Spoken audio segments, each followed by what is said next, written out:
Eco পার্কে এসেই আমি চলে গেলাম বাটারফ্লাই গার্ডেনের দিকে। বাটারফ্লাই গার্ডেনের দিকে রাস্তাটা কিন্তু দারুণ ছিল। আর এই সুন্দর মনোরম পরিবেশের মধ্যে থেকে হেঁটে যাওয়ার মানেটা একটু অন্যরকম। তো চলো তোমাদের সাথে শেয়ার করি এই ভিউটা কি সুন্দর ছিল। আর এখানে কিন্তু সুন্দর ছোট ছোট ফুলও ফুটেছে, যেগুলো বেশিরভাগই ল্যাভেন্ডার কালারের। আরো ফোটা বাকি আছে, হয়তো শীতটা আর একটু পড়লে আরো সুন্দর সুন্দর ফুল হবে। দেখো আজকে রবিবার ছিল বলে কিন্তু ভিড়টাও দারুণ। এর মধ্যেও এই রাস্তাটা একটু ফাঁকা, তার জন্য এই জিনিসটা আমি তোমাকে দেখাতে পারছি না। তো এখানে সবাই ফটোশুট করে। আর এই জায়গাটা দেখে মনে না করে হরর ফিল্মের কোনো একটা জায়গা। তো এবার কিন্তু আমি চলে আসলাম ইকো পার্কের ভেতরে যে বাটারফ্লাই গার্ডেনটা রয়েছে তার মধ্যে।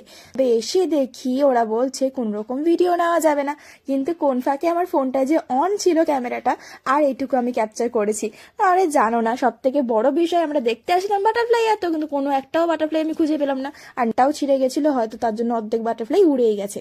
আর এখান থেকে আমি বেরিয়ে যাচ্ছিলাম, আর এসে ভাবলাম যে কি করতে এর মধ্যে আসলাম এত ভিড় ঠিড় ঠেলে, এই আর কি। তো তা চলো এবার কি করছি সবটাই কিন্তু নেক্সট ব্লগে আমি দেখাচ্ছি তোমাদের সাথে, ততক্ষণ আমার সাথে থেকো।